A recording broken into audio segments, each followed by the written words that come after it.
Hello everyone. Today we are here to study our chapter 1 from class 11th English snapshot book, and the title of the chapter is The Summer of Beautiful White Horse, written by William Saroyan. So student, title he show कर रहा है that the story is about a white horse in the summers. Like एक बहुत ही beautiful white horse है और summer में वो horse मिला था, तो उसके आगे मतलब क्या स्टोरी है, that is explained in this story. So student, this story is about two poor Armenian boys who belong to a tribe whose hallmarks are trust and honesty. ये जो कहानी है, दो गरीब आर्मेनियन एक मतलब ये जो बॉयज़ हैं, they belong to Armenia country. Armenia country जो कि एशिया में है, लैंडलॉक्ड है, मतलब उसके चारों तरफ लैंड्स हैं. तो ये जो कंट्री है आर्मेनिया, उसमें दो बच्चे हैं, बॉयज़ हैं, जो कि जिस ट्राइब को बिलोंग करते हैं. ठीक है, वो ट्राइब जो है, वो जो बेसिकली ट्राइब जो बोला जाता है, वो बोला जाता है मतलब बेसिकली जैसे ग्रुप ऑफ पीपल हो गया. ठीक है, जैसे जाति कह लीजिए, एक ग्रुप होता है, उस कबीला टाइप, उस तरह से जैसे उनको बोला जाता है ट्राइब. ठीक है, तो वो ट्राइब जो है किसके लिए जानी जाती थी, हॉलमार्क्स होता है मतलब उस ट्राइब किसी चीज़ का वो होना, सिद्धांत जानना. उनको किन से जाना जाता था, ट्रस्ट एंड ऑनेस्टी. मतलब वहाँ के लोग जो होते थे, इस ट्राइब के लोग बहुत ही विश्वास करने लायक होते थे और ईमानदार होते थे. ठीक है. One day back there in the good old days when I was 9 and the world was full of every imaginable kind of magnificence and life was still a delightful and mysterious dream. एक दिन की बात है जब वो good old days, मतलब जब अपने पुराने अच्छे दिनों को याद कर रहे हैं. यहाँ पे जो हमारा नरेटर है, आरम जो नरेटर है, वो बता रहा है कि पुराने दिन कौन से, अच्छे दिन कौन से, चाइल्डहुड डेज, उसके बचपन के दिन. ठीक है. When the narrator Aram was 9 years old. तो कह रहे उन पुराने अच्छे दिनों में एक दिन की बात है जब मैं 9 ईयर का था और जब मेरी पूरी दुनिया थी वो full of every imaginable kind of magnificence मतलब बहुत ही अच्छी, जैसे कहते हैं कि हर वो चीज़ जो मैं सोचता था, मतलब मेरी जो दुनिया थी वो एक तरह से सपनों वाली दुनिया थी. मैं सपने लेता रहता था, मैं चीज़ों के बारे में बहुत ज़्यादा अच्छे से इमेजिन करता था, सोचता रहता था. Life was still a delightful and mysterious dream. Life एक ऐसी रहस्य भरी सपने से थी जो कि बहुत ही ज़्यादा खुश हुआ करती थी. My cousin Mourad, who was considered crazy by everybody who knew him except me. मेरा कज़न मुराद, अब यहाँ पे आरम बता रहा है कि मेरा कज़न जो मुराद है उसे सब लोग पागल समझते थे, क्रेजी समझते थे, सिवाय मेरे. ठीक है. केम टू माई हाउस, मेरे घर पे आया एट 4 in the evening, सुबह की 4 बजे. And woke me up tapping on the window of my room, और मेरे रूम की विंडो टैप करने लग गया, बजा के मुझे उसने उठा दिया. Aram, he said. I jumped out of the bed and look out of the window. मैं बेड से एकदम से जंप करके उठा और खिड़की के बाहर देखा. I could not believe what I saw. मुझे विश्वास नहीं हुआ जो मैंने देखा. It was not morning yet, अभी सुबह नहीं हुई थी, बट इट वॉज समर, अब क्योंकि ये गर्मियों के दिन थे. And with the day break not many minutes around the corner of the world it was light enough for me to know I was not dreaming. कहते लेकिन डे ब्रेक हो गया था, मतलब बहुत सुबह का टाइम था, तो ज़्यादा दिन को निकले हुए ज़्यादा टाइम मिनट्स नहीं हुए थे, तो दुनिया में मतलब कोने पे कहीं लाइट थी, इतनी थोड़ी लाइट थी, इनफ, लेकिन इतनी लाइट काफ़ी थी मेरे लिए ये जानने के लिए that I was not dreaming, कि मैं कोई सपना नहीं देख रहा हूँ. माई cousin Mourad was sitting on a beautiful white horse. मेरा जो कज़न मुराद था वो एक सुंदर से वाइट हॉर्स पे बैठा था. I stuck my head out of the window and rubbed my eyes. मैंने अपना सिर विंडो के बाहर निकाला और अपनी आंखें रब की, मसली, क्योंकि उसे लग रहा था मतलब वो वाइट हॉर्स पे कैसे बैठ गया. क्योंकि वाइट हॉर्स उनके पास था नहीं और उनको वाइट हॉर्स बहुत पसंद थे। तो उसे हैरानी हो रही थी कि ये कहाँ से ले आया। Yes, he said in Armenian, तो उसने आर्मेनियन लैंग्वेज में बोला, हाँ it's a horse, you are not dreaming, ये हॉर्स है और तुम कोई सपना नहीं देख रहे हो। Make it quick if you want to ride, अब जल्दी से आ जाओ अगर तुम्हें इस पर सवारी करनी है तो। I knew my cousin Murad enjoyed being alive more than anybody else who had ever fallen into the world by mistake. But this was more than even I could believe.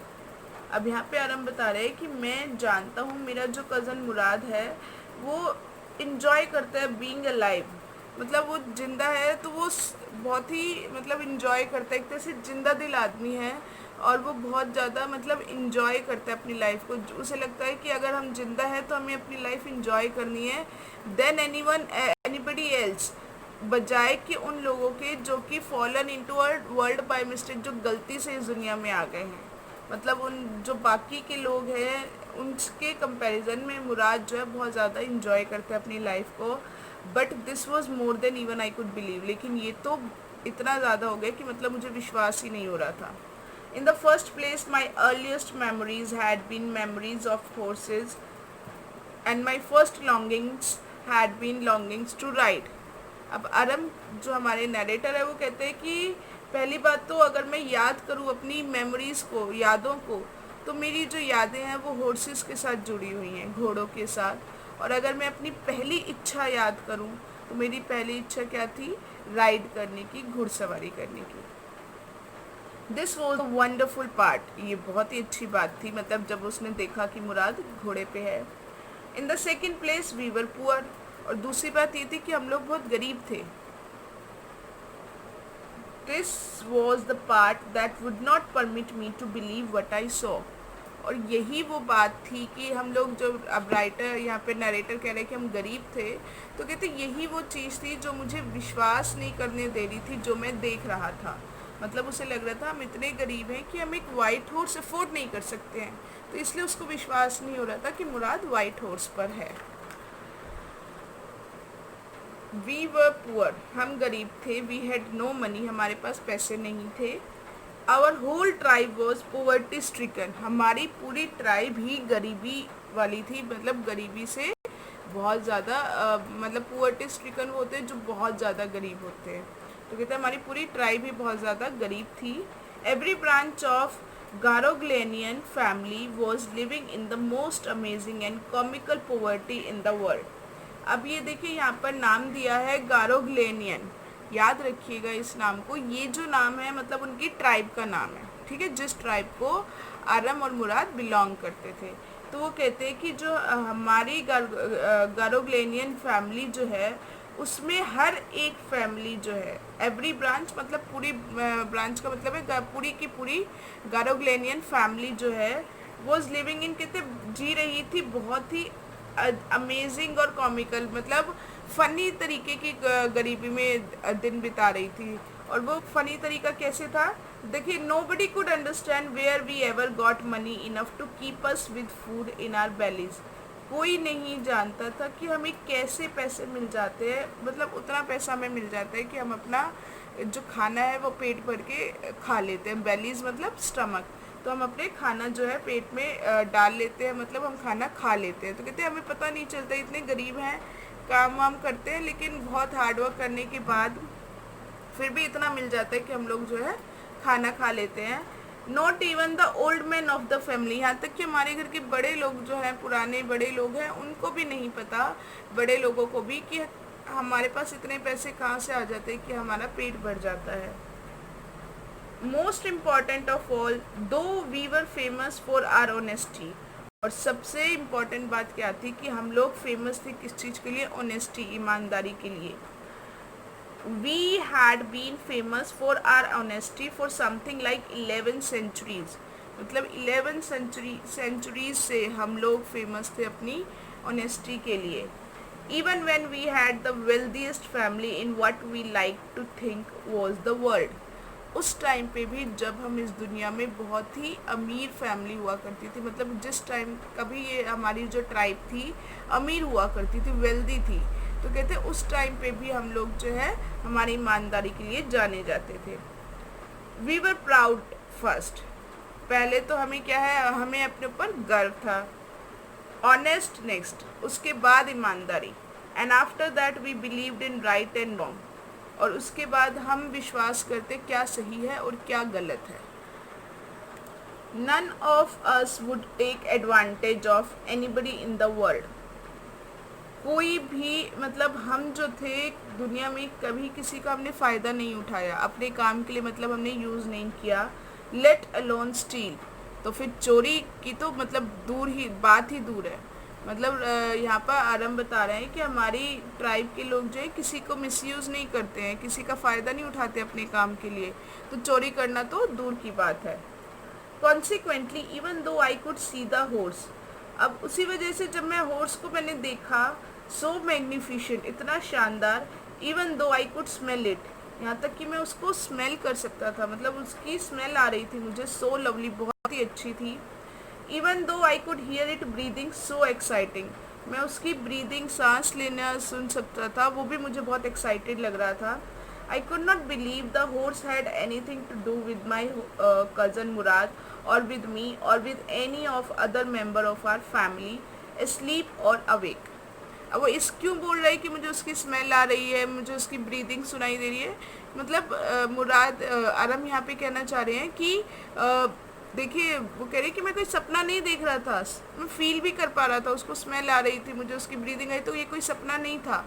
और वो क्या कहते हैं आगे कि इतनी इसी वजह से मतलब, लेकिन मुझे विश्वास नहीं हो पा रहा था कि वाइट हॉर्स का मेरे कज़न मुराद से या मेरे से कोई लेना देना है, या फिर हमारी ट्राइब की किसी और फैमिली मेम्बर से, किसी और फैमिली से कोई लेना देना हो, चाहे वो सो रहा हो चाहे वो जाग रहा हो। Because I knew my cousin Murad could not have bought the horse, क्योंकि मुझे पता था मेरा कज़न मुराद है वो एक हॉर्स नहीं खरीद सकता। And if he could not have bought it he must have stolen it, और अगर उसने ख़रीदा नहीं है तो उसने ज़रूर इसे चुराया है। And I refuse to believe he had stolen it, और मैं ये नहीं मान सकता कि उसने इसे चुराया था। No member of the Garoghlanian family could be a thief, Garoghlanian family का कोई भी मेंबर चोर नहीं हो सकता। I stared first at my cousin and then at the horse, मैंने एक बार अपने कज़न मुराद को देखा और फिर मैंने हॉर्स को देखा। There was a pious stillness and humor in each of them, which on the one hand delighted me and on the other frightened me. एक तरफ तो बहुत ही पायस पवित्रता मतलब वाली शांति थी, और एक तरफ क्या था, शरारत वाली खुशी थी, ह्यूमर मतलब शरारती वाली खुशी थी उन दोनों में। तो मैं एक तरफ तो बहुत डिलाइटेड खुश हो गया, लेकिन थोड़ा सा मुझे डर भी लगा। Mourad, I said, where did you steal this horse, कितने मैंने उससे पूछा इसे कहाँ से चुराया है। Leap out of the window he said if you want to ride, और वो क्या बोलता है, मुराद उसे बोलता है कि विंडो में से कूद के आ जाओ अगर तुम इस पे राइड करना चाहते हो। It was true then he had stolen the horse, अब देखिए उसने पूछा था कि क्या तुमने इसे कहाँ से चुराया, अगर आरम ने इसे नहीं चुराया होता तो वो बोल देता कि मैंने इसे नहीं चुराया, लेकिन उसने क्या बोला कि कूद के बाहर आ जाओ अगर मैं राइड करनी है तो। इसका मतलब वो क्या कह रहे हैं, आरम कह रहे हैं कि ये तो सच था कि उसने इस हॉर्स को चुराया था। There was no question about it, अब इसके लिए कोई और क्वेश्चन नहीं बचता। He had come to invite me to ride or not as I chose, कहते कि वो मुझे यहाँ पे बुलाने आए कि अगर मुझे राइड करनी है नहीं या नहीं, ये मेरे ऊपर है, मैं क्या चूज़ करता हूँ। Well it seemed to me stealing a horse for a ride was not same thing as stealing something else such as money। अब ये बच्चे दोनों देखिए क्या कहते हैं, कहते कि वेल मुझे ये भी लगता है कि एक मेरे लिए मुझे ये लगता है कि एक हॉर्स को सिर्फ इसीलिए चुराना क्योंकि हमने उस पर राइड करनी है, वो सेम चीज़ नहीं है जो पैसे के लिए चीज़ चुराई जाती है, सच एज मनी, जो पैसे के लिए चोरी की जाए। For all I knew may be it was not stealing at all, और मेरे हिसाब से ये बिल्कुल भी चोरी नहीं थी। If you were crazy about horses the way my cousin Murad and I were, it was not stealing। अब आरम आगे कहता है कि अगर आप मेरे कज़न मुराद और मेरी तरह हॉर्सेस के लिए पागल हो तो समझ जाओ कि ये चोरी नहीं है। It would not become stealing until we offer to sell the horse. ये तब तक चोरी नहीं कही जाएगी, मानी जाएगी, जब तक हम इस हॉर्स को बेच ना दें। मतलब अगर हम पैसे के लिए इसको बेच रहे हैं तो वो चोरी है। Which of course I knew we would never do, और जो कि मुझे पता है कि हम कभी नहीं करेंगे, मतलब हम कभी भी इस हॉर्स को नहीं बेचेंगे। Let me put on some clothes I said, उसने बोला मैं कपड़े, मुझे पहले कपड़े पहनने दो। और right he said but hurry, ठीक है लेकिन जल्दी करना। I leaped into my clothes, मैंने जल्दी से कपड़े पहने। I jump down to the yard from the window and leaped up onto the horse behind my cousin Murad.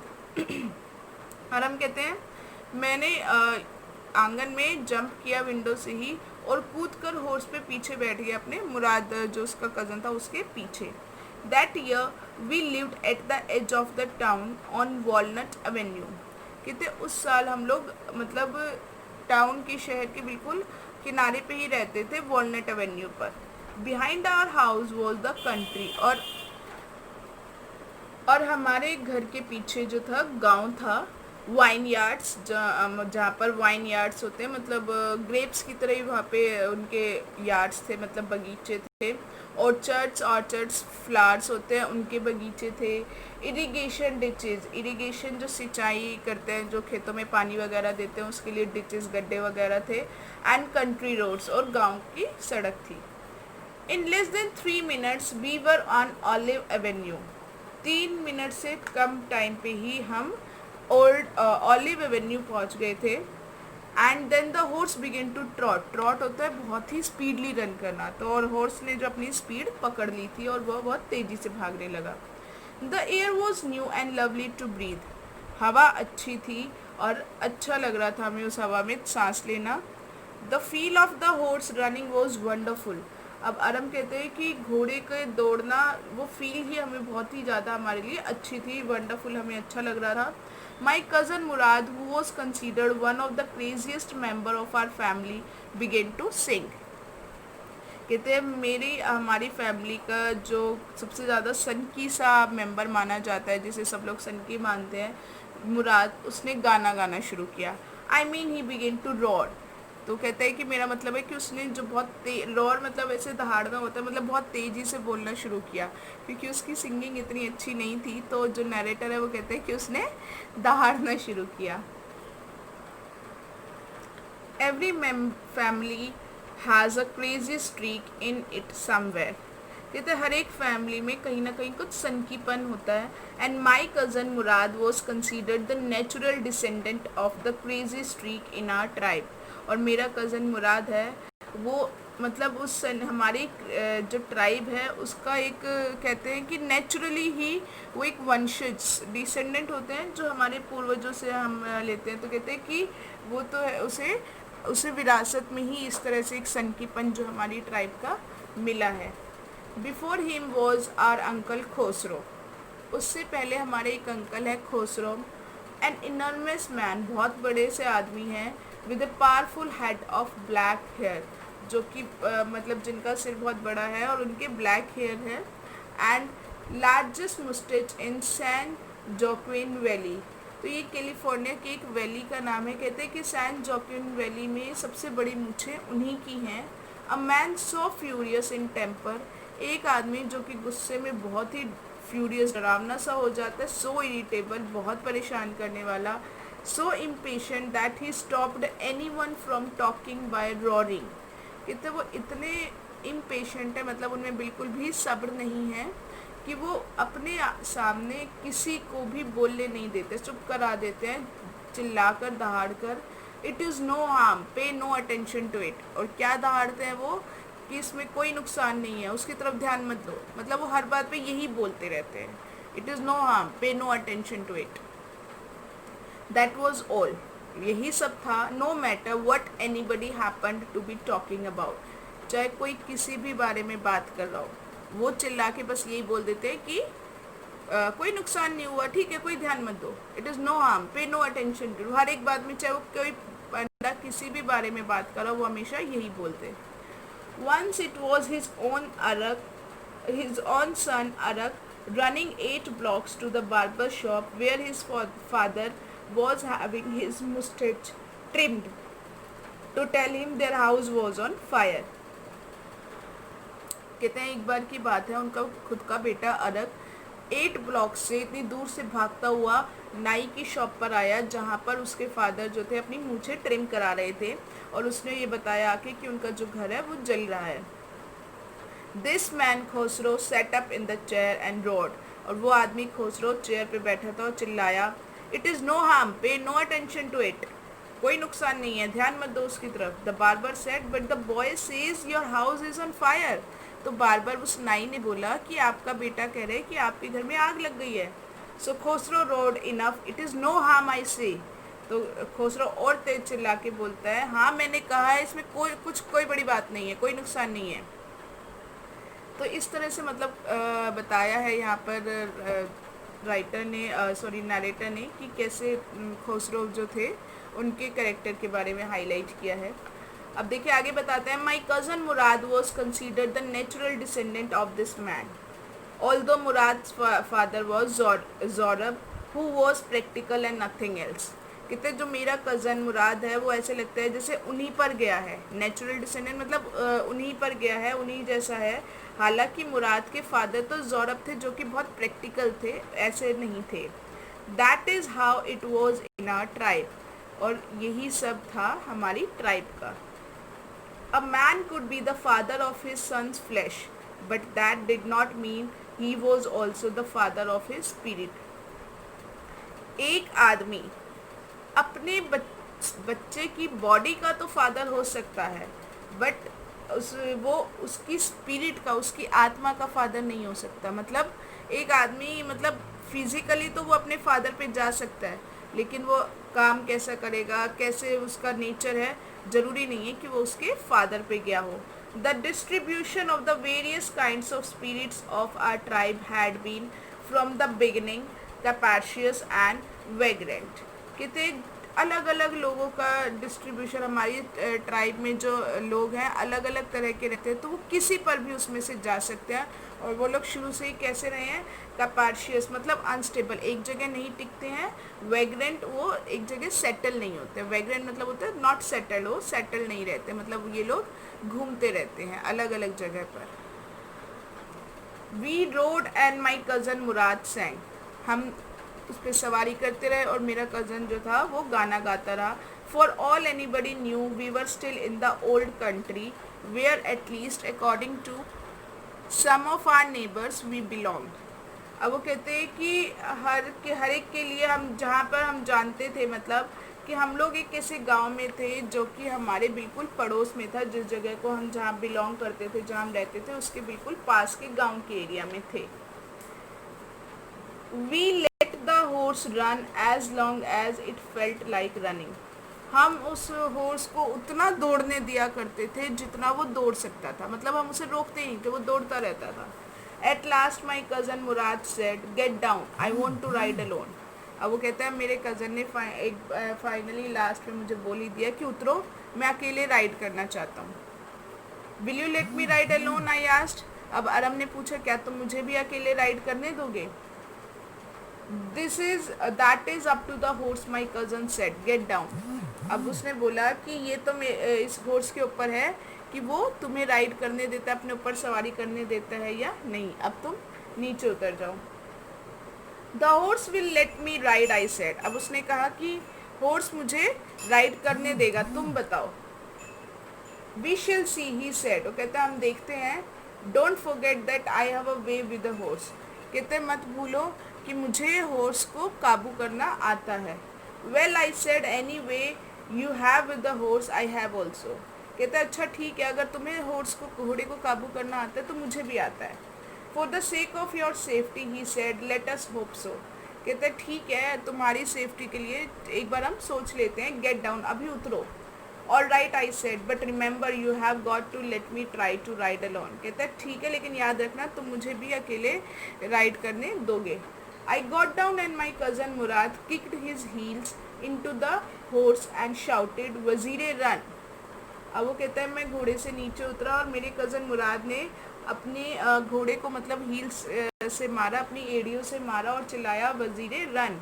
The horse stood on its hind legs. Horse जो था अपने पीछे की टांगों पर खड़ा उछला, स्नॉटेड और आवाज़ निकाली एंड बर्स्ट इनटू ए फरी of speed that was the loveliest thing I had ever seen. और वो इतनी जोर के उसने मतलब भागना शुरू किया, और आरम कहता है कि वो सबसे अच्छी चीज़ थी जो मैंने देखी।